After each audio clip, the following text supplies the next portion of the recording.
Voilà, justement par rapport à la sécurité qui fait la une de l'actualité ces derniers jours, je vous l'annonçais au début de ce journal, nous recevons comme invité du journal donc ce soir et en direct le ministre de la Sécurité publique et de l'immigration générale, Idriss Dokoni Adikar. Monsieur le ministre, bonsoir une fois de plus. Bonsoir.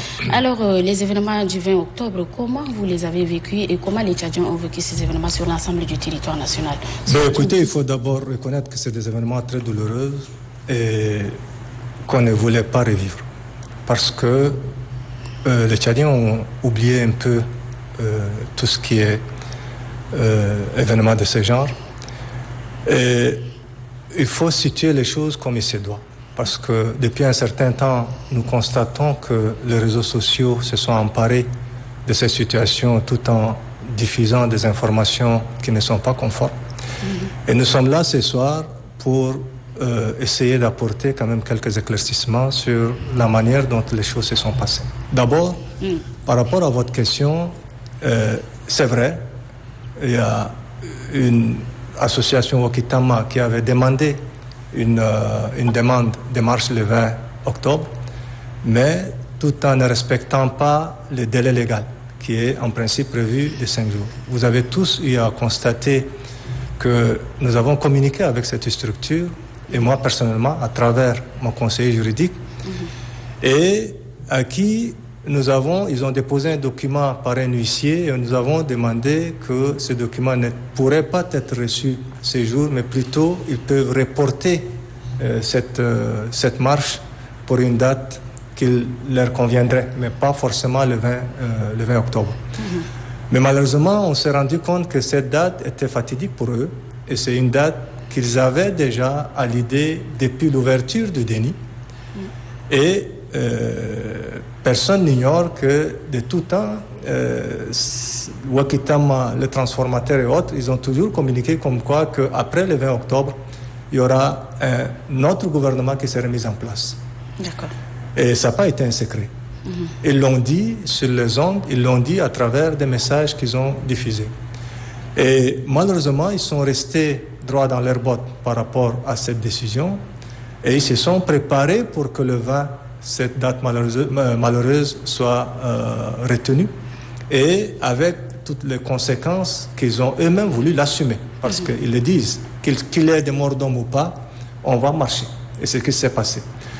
Et peut-être l'autre chose que les gens ne savent pas et qu'on voudrait les partager avec eux, c'est que j'ai jamais coupé, en tant que ministre de la Sécurité, les cordons entre tous ces partis politiques, y compris Masra Succès, que j'ai reçu à 2-3 reprises, avec qui on a échangé sur pas mal de choses, et donné et prodigué des conseils pour qu'on n'arrive pas à cette situation de vente en guerre. Il en est de même aussi pour Maître Max, que j'ai reçu d'ailleurs dans mon bureau. Et nous n'avons jamais fermé ce dialogue avec les partis politiques pour leur dire, écoutez, on ne vous empêche pas de marcher, mais marcher dans la légalité et manifester de manière à sauver les vies humaines, que ce soit de votre côté, que ce soit du côté des forces de l'ordre. Parce qu'on s'est rendu compte qu'ils se sont préparés parce que nous avons pas mal de lance-pierres avec des billes qu'on avait récupérées. Vous avez suivi sur les réseaux sociaux qui sont en train de donner des formations sur des jeunes, comment se protéger contre les gaz lacrymogènes. Bref, par rapport à tout ça, moi je pense que nous avons le droit de dire que c'est une insurrection qui a été minutieusement préparée. La preuve aussi, c'est que ce qui était aujourd'hui entre les mains de la police nationale, la plupart ne sont pas des N'Djamena. C'est des gens qui sont venus de l'extérieur.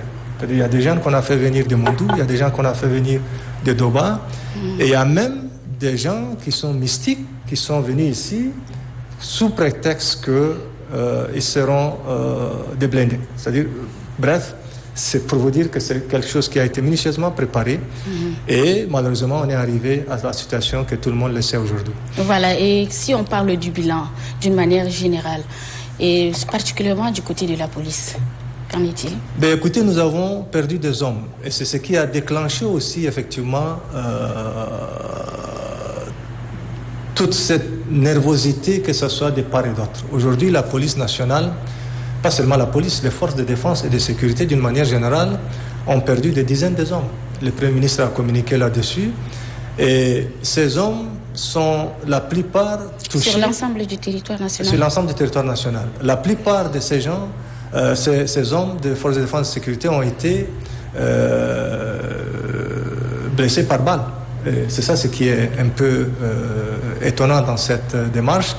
Et il faut reconnaître aussi que ces insurrections ont d'abord, ces individus ont d'abord attaqué des postes de police. Vous pensez que quand vous parlez des balles venant des manifestants? Mais absolument. Il n'y aura pas des agents de sécurité qui vont tirer sur leurs collègues. Toutes ces blessures sont frontales. D'aucuns pensent que les balles qui ont atteint les forces de défense et de sécurité sont des balles perdues venues de la part de la police. Non, madame, je vais vous dire une chose. J'ai géré, depuis que je suis là, plus d'une dizaine de manifestations. D'accord. Et le 14 mai a été la manifestation la plus difficile à gérer dans ce pays parce qu'on l'a gérée pendant plus d'une semaine. Du 14 au 21, on était en train de gérer la manifestation du 14 mai. Il n'y a pas eu mordant.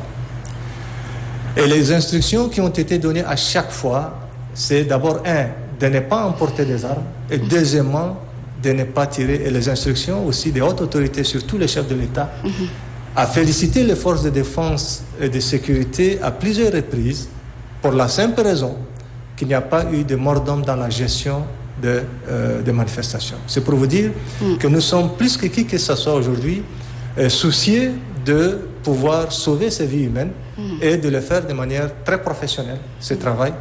Et soyez rassurés que si ces balles provenaient effectivement des forces de défense et de sécurité, on n'aurait pas à les couvrir. Mais ce qui est sûr, c'est que vous avez vu, on a pris des individus avec des armes qu'eux-mêmes les reconnaissent, parce qu'ils ont récupéré sur des gendarmes, ils ont récupéré sur des policiers. Bref, ce qui s'est passé le 20, personne aujourd'hui ne peut dénier cette volonté manifeste d'aller où ça passe, où ça casse. Et ça, c'était une évidence. Et même ceux qui ont organisé cette manifestation ne le lient pas. Ils sont en train de le dire, ils l'ont toujours dit. D'accord. Après le 20 octobre, Monsieur le ministre, des réunions se sont tenues, des instructions fermes ont été données par les plus hautes autorités du pays. Alors, quelles sont les mesures qui ont été prises pour amener justement le calme dans le pays et surtout la sécurité des paisibles citoyens? Écoutez, d'abord, la première chose à faire, c'est de s'assurer que les citoyens lambda vaquent normalement à ses occupations. Il va falloir d'abord stopper cette violence. Et la meilleure façon de stopper la violence, c'est d'instaurer effectivement ce couvre-feu, d'ailleurs qui nous a beaucoup aidé à reprendre les choses en main. Et deuxièmement, c'est de continuer à faire respecter l'autorité de l'État. Il faut que ça passe par là, parce que dans un pays aujourd'hui, si vous ne faites pas respecter l'autorité de l'État, mais demain nous n'existerons plus. Et aujourd'hui, les pays qui ont plus de problèmes que je ne citerai pas, sont passés par là. Sont passés par là parce que l'autorité de l'État a été bafouée et l'État a été démissionnaire. Et nous ne voulions pas arriver à cet État démissionnaire. C'est pourquoi il faut s'assumer. Et dans cette façon de s'assumer, nous avons d'abord mis en place ce couvre-feu, qui d'ailleurs est bien respecté. Et je félicite les citoyens du respect de ce couvre-feu, qui est d'ailleurs allégé aujourd'hui jusqu'à 22h. Et de l'autre côté, ces patrouilles mixtes qui consiste effectivement à pouvoir continuer à sécuriser les paisibles citoyens et en même temps d'éviter aussi, on a mis en place une commission qui rend compte journalièrement au Premier ministre peut-être de supposées exactions que nous entendons ça et là. Une autre commission autour du DGPN qui a été mise en place pour essayer de pouvoir aller dans les différents endroits pour essayer de découvrir s'il y a des exactions ou pas. Bref, très sincèrement, nous avons repris les choses en main et pour l'instant, nous n'avons pas grand-chose à dire par rapport à la sécurité et pour la ville d'Indiamena. Et il faut le reconnaître, c'est pas seulement cette insurrection ne s'est pas produite seulement à N'Djamena.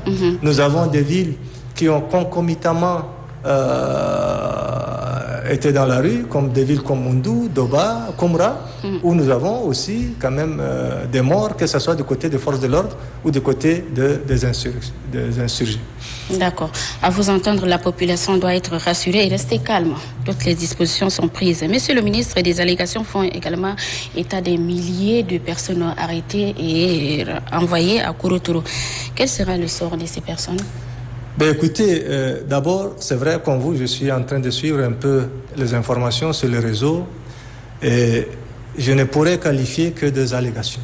Pour la simple raison qu'aujourd'hui, c'est vrai, quand il y a une insurrection comme ça, il va de soi qu'il y ait des arrestations, ça va de soi. Et d'ailleurs, c'est parce qu'il y a eu des arrestations qu'il y a eu ces cas. S'il n'y avait pas des arrestations, jusqu'au moment où nous sommes en train de vous parler, on est encore en train de courir derrière les uns et les autres. Maintenant, pour ce qui concerne ces milliers de gens, supposés milliers de gens déférés ou transférés, et soyez rassurés que nous sommes un pays de droit. Et dans cette cellule de veille mise en place, il y a le ministre de la Justice, il y a le procureur général, il y a d'autres ministères, le ministère de l'administration du territoire.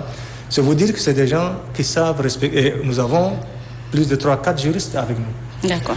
Et aujourd'hui, le problème qui se pose, c'est que depuis 2 mois, nous avons la justice qui a fermé ses portes.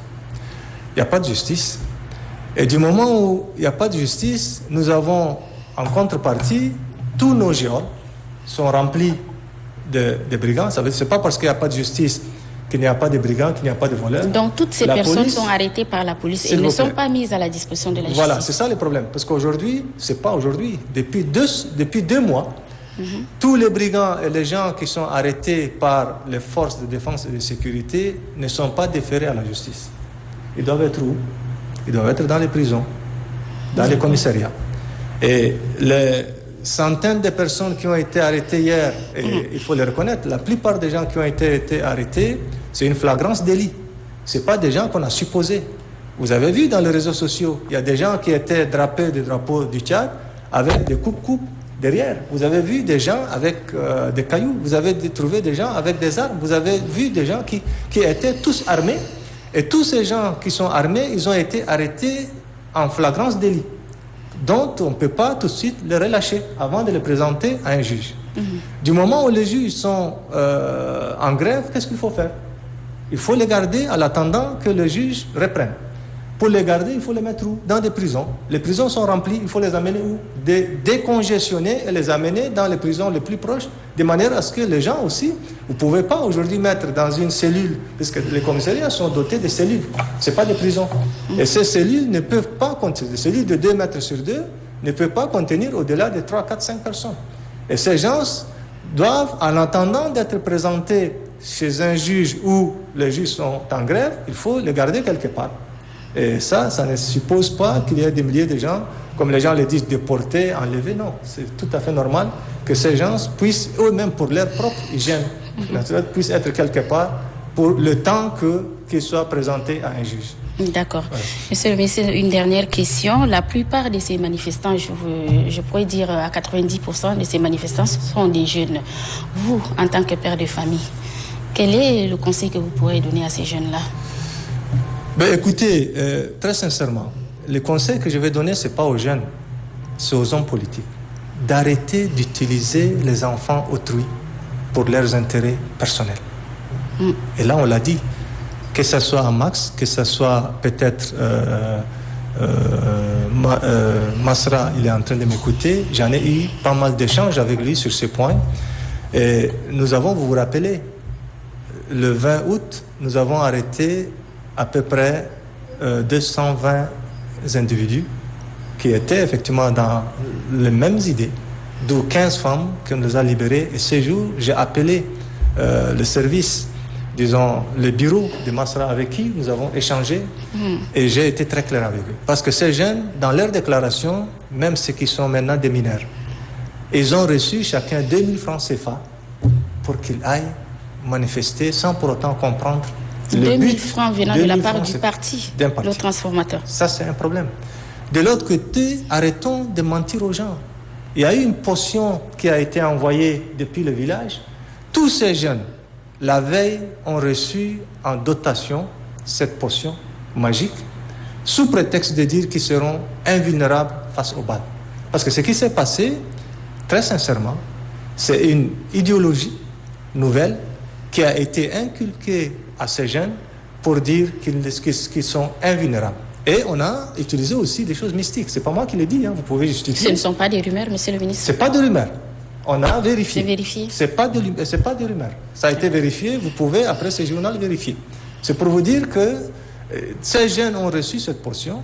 Et ça va de soi que quand on vous dit vous êtes invulnérable, et que il y a eu, je ne connais pas très bien, mais il y a les Yondo, peut-être que vous les connaissez.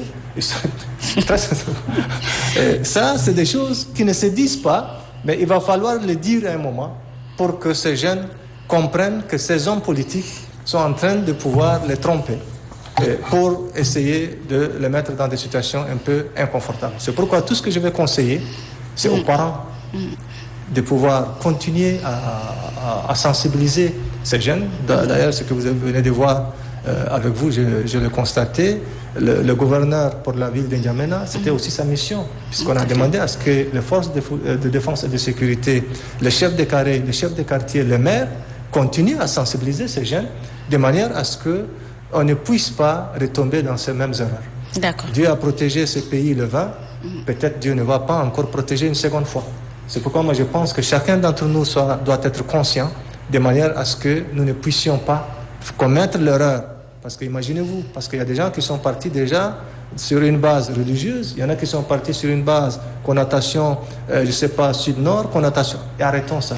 Essayons d'éviter tout ça pour que nous ne puissions pas regretter demain. Voilà, merci beaucoup, monsieur le ministre. Le message est passé. Je rappelle, mesdames et messieurs, que nous avons reçu le ministre de la Sécurité publique et de l'Immigration, général Idriss Dokoni Adiker. Merci, monsieur le ministre. C'est moi qui vous remercie.